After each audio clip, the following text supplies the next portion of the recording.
Hello, and thanks for joining us for this edition of the Newsfeed. I'm Kim Kodatek. And I'm Kelsey Smith.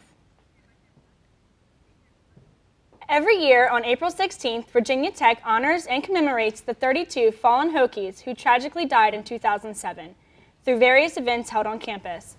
These Remembrance Day events include the lighting of a ceremonial candle that remains lit for 24 hours, as well as a moment of silence. A community picnic and a 3.2-mile run are also held in order to bring the Virginia Tech community together. These events are aimed to help strengthen the Hokie Nation as a whole and allow students and faculty to support each other and reflect together.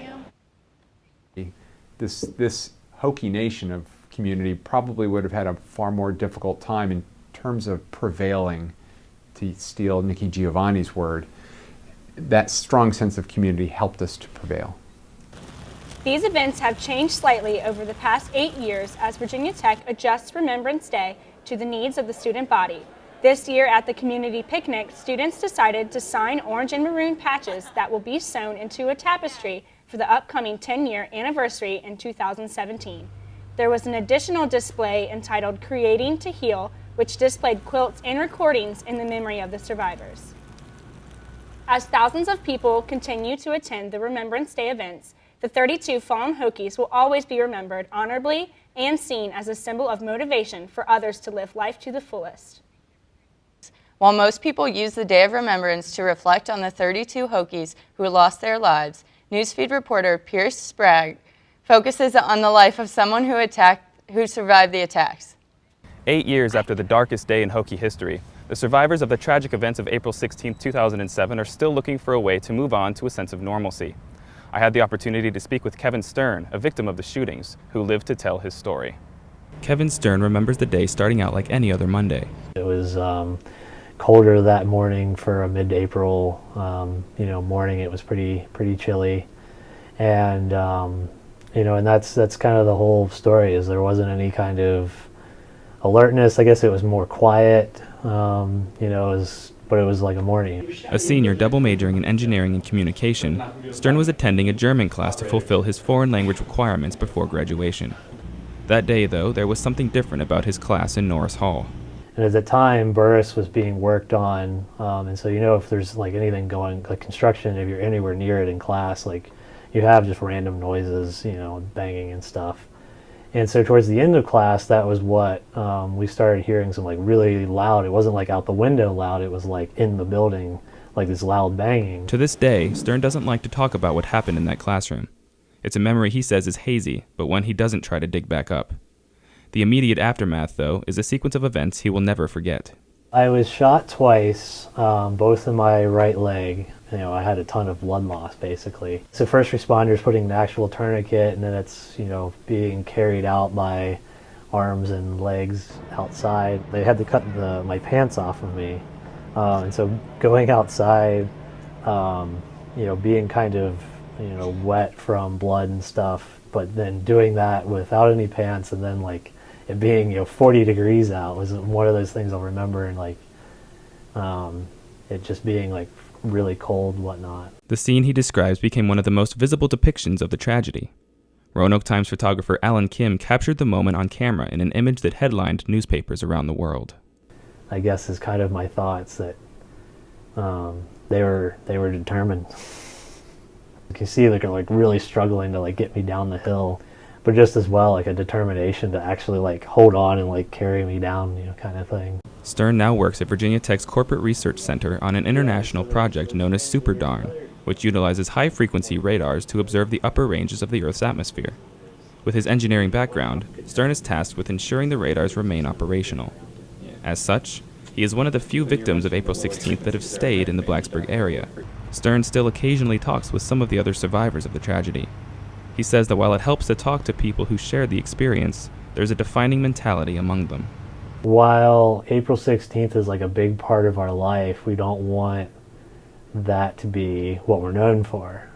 Although we rightfully focus on celebrating the lives of the fallen 32 on the Day of Remembrance, we must also never forget to draw inspiration from those like Kevin Stern, who are a symbol of the strength of the Hokie Nation. Reporting for the Newsfeed, I'm Pierce Sprague. Though most of the students attending the university 8 years ago have graduated or moved elsewhere, the pride associated with Hokie unity that day continues to live on in the Virginia Tech community. Teach for America is a nonprofit organization that recruits individuals, especially college graduates, to teach in low-income areas for 2 years.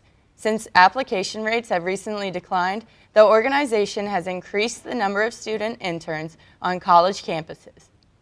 Here at Virginia Tech, some students work as TFA campus campaign coordinators to educate people about the organization's history and mission in an effort to encourage more discussion about educational inequity. In addition, the CCCs at Virginia Tech work together with other Virginia schools such as JMU to come up with more effective ways to recruit student applicants. And we've definitely talked about how the number of people applying have dropped, and we have had to switch our goals around to make them more accommodating for the applications we're actually getting.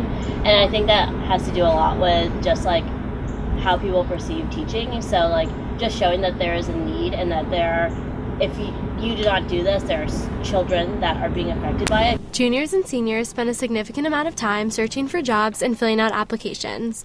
TFA's CCCs play a large role in this process by answering questions and informing interested applicants about TFA and how to apply. I wouldn't say he confirmed it for me, but he really put it on the map for me, and he is the one that really, because of that contact, made me think about it a lot, reflect on it, and know that it's what I wanted to do. Sometimes this personal advice and support from a TFA CCC can be the ultimate deciding factor for someone to apply. This is Katrina Spinner-Wilson reporting for the Newsfeed. Application deadlines have passed for the 2014-2015 school year, but if students want more information, they can contact any of the campus campaign coordinators or visit www.teachforamerica.org. Just ahead on the newsfeed, we'll take a look at Target's debut of the limited edition Lilly Pulitzer clothing line that attracted over 300 shoppers this weekend. That story and more after this break.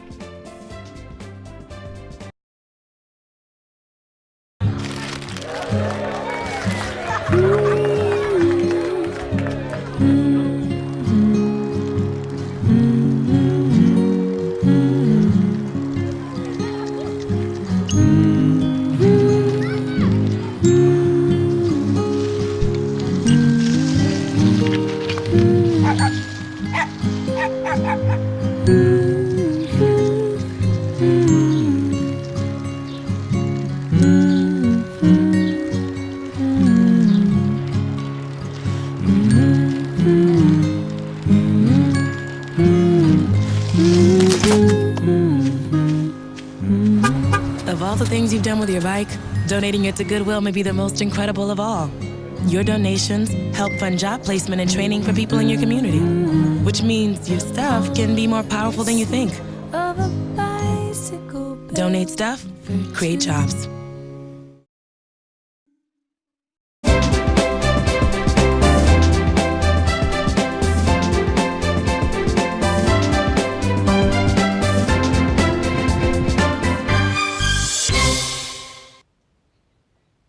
Welcome back to the newsfeed. What started in 1959 with the juice stand in Palm Beach, Florida, has now ventured to Target stores as of April 19th. Designer brand Lilly Pulitzer announced in January that it would be starting a limited edition collection at Target. The collection includes 250 pieces ranging from bikinis and apparel to home goods and plates and glasses. April 19th, Lilly Pulitzer debuted online and in stores in the United States and Canada.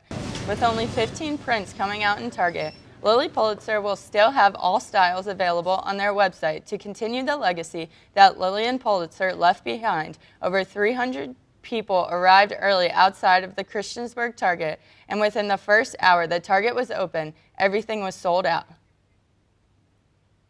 Target's online website still displays Lilly Pulitzer items, but they are out of stock. Target released a statement online that said they do not anticipate any more items becoming available. Overworked and underpaid, that is the negative connotation that enters most people's minds when they think about internships. In today's workplace and business culture, internships actually have many advantages for both interns and employers. Throughout one's college career, and even after, students are strongly encouraged to seek internships both inside and outside their field of study and interest. In addition to having an opportunity to gain college credit for completing an internship, interns are also able to gain vital real-world experience that they may not be exposed to in the classroom. It's like the same ones that keep doing that. It was definitely a positive experience. I've had an internship here at school and also back home for a company over the summer, and both internships have allowed me to get experience in the real world, so I definitely feel like I'm somewhat prepared for next year after I graduate college. The positives of internships do not just stop at the student. Companies who employ the interns also reap the benefits of employing hardworking young people who have a thirst for knowledge and are excited to learn. Virginia Tech is known for having the best dining halls. However, after freshman year, many students decide to start cooking for themselves. For students, the first few semesters living off campus can be a major adjustment. One of the biggest changes for students is not having the dining halls easily accessible. Many students who live in apartments decide to get no meal plan or a small one, so they have to learn how to shop for groceries and cook for themselves. Alex Hall, a senior biology major at Virginia Tech, is like many off-campus students who have learned to make a small variety of simple dishes in order to vary their appetite. Cooking home, so it was kind of an adjustment coming to an off-campus house, but I make eggs and peanut butter and jelly and sometimes some simple chicken dishes. I have two roommates who think of themselves as halfway decent chefs, so they'll try and throw some stuff together that's not just chicken. While many people enjoy peanut butter and jelly sandwiches, many students prefer to branch out and cook new food. Paul said almost everything he eats includes either eggs or chicken, but learning how to cook simple meals over the past months has been a rewarding part of living off campus. Sometimes at a university with a huge athletic department like Virginia Tech, club sports aren't recognized for their accomplishments as much as varsity sports. Although 2 of Virginia Tech's club teams have had great success this season so far. Both Virginia Tech's men's lacrosse team and golf team have had winning seasons and are headed towards national tournaments in the future. The men's club lacrosse team advanced to the quarterfinal of the Men's Collegiate Lacrosse Association's national tournament last season. Currently, they are 13-0 and are expected to make an even better run in the tournament this year. Senior player Peyton Stone discusses more about the team's chances at the national tournament. Out in LA and face some of the best teams, and I think we have a legitimate shot of being national championship contenders, and I don't think there'll be any drop-off next year. We have great underclassmen right now who are playing really well and getting a lot of time, so they'll be ready for these big game scenarios even next year. So I think they'll be very good next year too. Another club team that has already had success this season and is selected to the national tournament is the men's golf team. The team won the Colonial Region the weekend of April 11th and secured their place in the tournament. Sam Jones discusses more about this season. We're entering nationals next weekend. It's the highest ranking that we've had as a team entering nationals, and we're putting a lot of pressure on ourselves to perform well, and we think we can do that. Although club teams at Virginia Tech do not receive much attention, the golf and lacrosse teams could change how the student body views club sports. That will wrap up this edition of the Newsfeed. If you have a story idea for the Newsfeed, let us know. Send us an email at thenewsfeednrv@gmail.com. Thanks for watching. I'm Kelsey Smith. And I'm Kim Kodatek.